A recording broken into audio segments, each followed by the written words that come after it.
श्री संत सद्गुरू बाळूमामा प्रसन्न. नमस्कार श्रोते हो. आज आपण श्रवण करत आहात श्री बाळूमामांचा संदेश. हा संदेश तुम्ही नक्की पूर्ण बघा. फक्त 15 मिनिटं वेळ काढून मामांसाठी द्या. तुमच्या आयुष्यामध्ये सकारात्मक ऊर्जा ही नक्कीच येणार आहे. ईश्वराची भक्ती करा, नामस्मरण करा, संत साहित्याचं वाचन करा, आध्यात्मिक पुस्तकं वाचा. कारण आपला जन्म आध्यात्मिक उन्नतीसाठीच झालेला असतो, याची बऱ्याच लोकांना माहिती नसते. बहुतेक लोक हे सोडून सर्व काही करतात आणि देव गंधर्व दुर्लभ असा मिळालेला मानव जन्म फुकट घालवतात. प्रथम तुमचा सध्याचा दिनक्रम कसा आहे, म्हणजे तुम्ही दिवसाचा वेळ साधा कसा घालवता ते लिहून काढा. म्हणजे तुम्हाला सध्याचा वेळ आपण कसा खर्च करतो याची एक समीक्षा आणि विश्लेषण करता येईल. असेच बाळूमामांचे संदेश आपल्याला पोहोचण्यासाठी पहिल्यांदा व्हिडिओला लाईक करा. चॅनलवर नवीन असाल तर चॅनलला सबस्क्राईब करून नक्कीच कमेंटमध्ये बाळूमामा प्रसन्न लिहायला विसरू नका. त्याच्यामध्ये किती व कोणता बदल करता येईल याच्याबद्दल विचार करणं सुरू करा. सध्याच्या वेळांमध्ये कोणता वेळ आपला फालतू चाललेला आहे, कोणता वेळ वाचवता किंवा वाढवता येईल किंवा कमी करता येईल, हे लक्षपूर्वक पहा आणि बदल करा. जीवन एकदाच मिळणार आहे, त्याचा आनंद लुटा. तुम्ही जे ठरवता ते पूर्ण करण्याचा प्रयत्न करा. कोणतंही काम आजचं उद्यावर ढकलू नका, तर उद्याचं काम तुम्ही आज कसं कराल याच्याकडे संपूर्ण लक्ष द्या.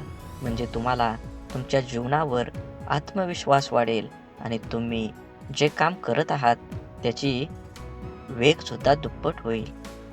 आणि मग आता याच्यातील कोणता वेळ आपण स्वतःला देऊ शकू हे स्वतः ठरवा. हे सर्व ठरवताना काही पारंपरिक गोष्टी लक्षात ठेवा. उदाहरणार्थ, व्यायामासाठी लागणारा वेळ हा सकाळचा किंवा संध्याकाळचा असला पाहिजे, कारण त्याच वेळा व्यायाम करणं योग्य आहे. स्वतःसाठी वेळ असू द्या. शक्यतो तुम्ही फ्रेश असतानाच असला पाहिजे, म्हणजे पहाटेचा किंवा सकाळचा, कारण तेव्हा तुम्ही झोपेतून उठलेला असता, ताजेतवानं असता. या व्हिडिओच्या माध्यमातून आपण जाणून घेत आहोत की तुम्ही तुमची दिनचर्या कशी बदलू शकता आणि तुम्हाला तुमच्या जीवनामध्ये सकारात्मक ऊर्जा कशी निर्माण करता येईल. आणि शेवटी बाळूमामांची साथ तुम्हाला अखंड मिळणार आहे. तुम्ही फक्त नामस्मरण करा आणि देवावर मनापासून विश्वास ठेवून हा व्हिडिओ पूर्ण बघा. नक्कीच तुम्हाला तुमच्या जीवनामध्ये बदल झालेला नक्की कळेल. मनात भाव ठेवा, भक्ती ठेवा. अंधश्रद्धेला कुठलाही वाव देऊ नका. जीवनाचा आनंद घ्या आणि भक्तिमय जीवन सुरू करा. थोडक्यात, फुरसतीचा वेळ नेमका कोणता आहे तो तुम्ही स्वतःला देऊ शकता हे निश्चितपणे ठरवावं लागेल. तसेच रोज स्वतःला किती वेळ द्यायचा हेही निश्चित ठरवावं लागेल.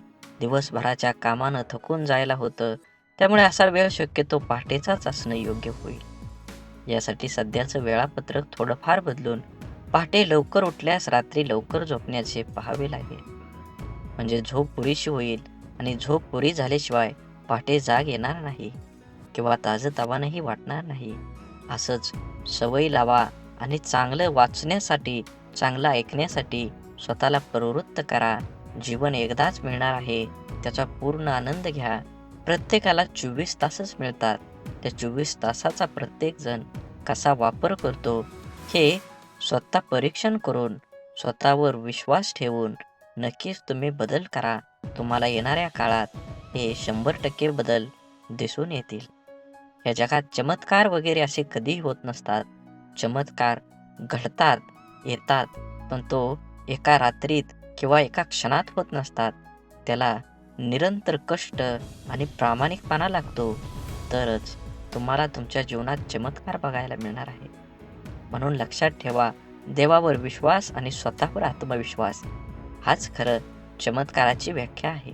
आणि असेच बाळूमामांचे संदेश आपल्यापर्यंत पोहोचण्यासाठी पहिल्यांदा व्हिडिओला लाईक करा. चॅनलवर नवीन असाल तर चॅनलला लाल कलरच्या बटनला सबस्क्राईब करून शेजारील बेल आयकॉन नक्की प्रेस करा, जेणेकरून येणारे बाळूमामांचे संदेश आपल्याला सर्वात अगोदर भेटतील. आणि कमेंटमध्ये बाळूमामा प्रसन्न लिहायला विसरू नका. बाळूमामा म्हणतात, संघर्ष नेहमी दुसऱ्या माणसांबरोबरच असतो असं काही नाही. नको असणारा निर्णय घेण्याची पाळी स्वतःवर आली की स्वतःशी संघर्ष सुरू होतो. पाठीवरच्या ओझ्यापेक्षा मनावरचं ओझं नेहमी जड असतं. ते हलकं करायचं म्हटलं तर झेलणारा तितकंच आपलासा असावा लागतो. माणसं जोडताना एक लक्षात असू द्या, प्रत्येक झाडाने फळ दिलंच पाहिजे असं होत नाही. तर काही झाडं सावलीसाठीही राखून ठेवावी लागतात. तुमची झालेली चूक तुमचा खरा शिक्षक असतो. म्हणून कोणतीही गोष्ट फुकट मिळाली की माणसाला त्याची किंमत वाटत नाही आणि तो त्याला पूर्ण किंमत देतही नाही. भरल्या बाजारातून मी खूप वेळा रिकाम्या हातानेच परत येतो. पूर्वी पैसा नव्हता आणि आता पैसा असूनही कोणत्याही गोष्टीची इच्छा होत नाही. आपल्या अडचणींवर मात करण्याचं सामर्थ्य फक्त आपल्यावरच असतं. इतरांकडे केवळ सल्ले असतात. कोणी सांगितलं असेल तेवढंच काम करावं, नसेल जमत तर विषय सोडून द्यावा. उगाच वेळ आणि मेहनत वाया घालवू नये. खेळ कोणताही असो, तो जिंकण्यासाठी खेळता आला पाहिजे. जीवनात लोक काय म्हणतील याची पर्वा करायची नाही, म्हणजे माणसाला सुख लागतं. सुरुवात करणं सोपं आहे, पण चिकाटी ही एक कला आहे. हृदयातल्या मंदिरात अंधार असेल तर घरातल्या देवघरात दिवा लावून उपयोग नसतो. रेशमाचा धागा निर्माण करणाऱ्या किड्याला रेशमाचा बाजारभाव कुठे माहीत असतो.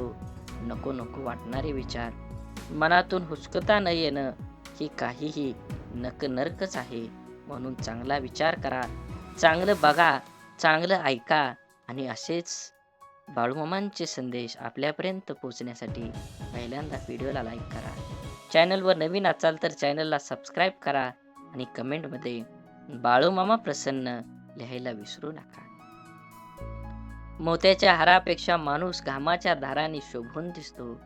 कारण मोत्याच्या हाराने श्रीमंती दिसते, ऐश्वर्य दिसत नाही. परंतु कष्ट करून घामाच्या जोरावर जे ऐश्वर्य प्राप्त होतं त्यामध्ये त्यांचं कर्तृत्व चमकत असतं. पावसाचे छोटे छोटे सतत पडत राहून ज्याप्रमाणे एक मोठ्या नदीला जन्म देतात, त्याचप्रमाणे आपण दररोज एकमेकाला पाठवलेले चांगले विचार सुद्धा जीवनात मोठे परिवर्तन घडवू शकतात. आयुष्य शांतपणे जगण्यासाठी मनाला अस्थिर करणारे असंख्य विचार थांबविता आले पाहिजे. प्रत्येक शर्यत जिंकण्याआधी कठीणच असते. फक्त हार मानू नका. ज्याच्याजवळ स्वच्छ मन आणि निस्वार्थ असं माणुसकीचं धन असतं, त्याला प्रसिद्ध होण्यासाठी कोणतेही पद व पैसा अथवा प्रतिष्ठेची गरज भासत नाही. मोठे निर्णय घेताना भीती वाटणं चुकीचं नाही, परंतु भीतीमुळे मोठे निर्णय न घेणं हे खरंच चुकीचं आहे. प्रश्न होता, वजन वाढल्यावर काय करायचं?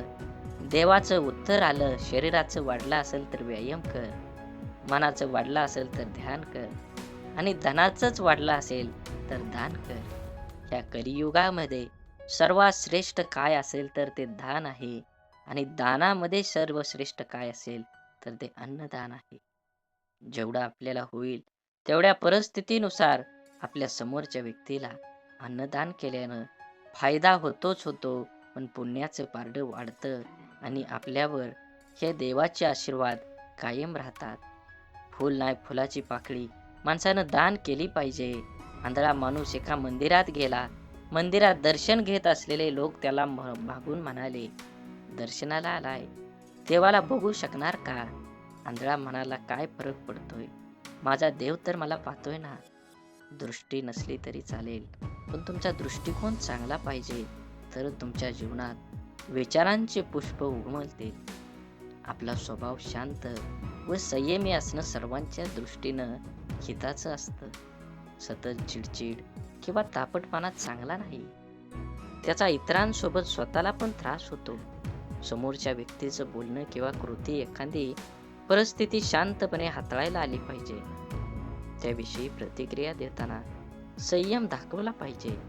आदळआपट करणं किंवा अखंड तांडव केल्यानं प्रश्न सुटत नाही, उलट परिस्थिती जास्त बिकट होते.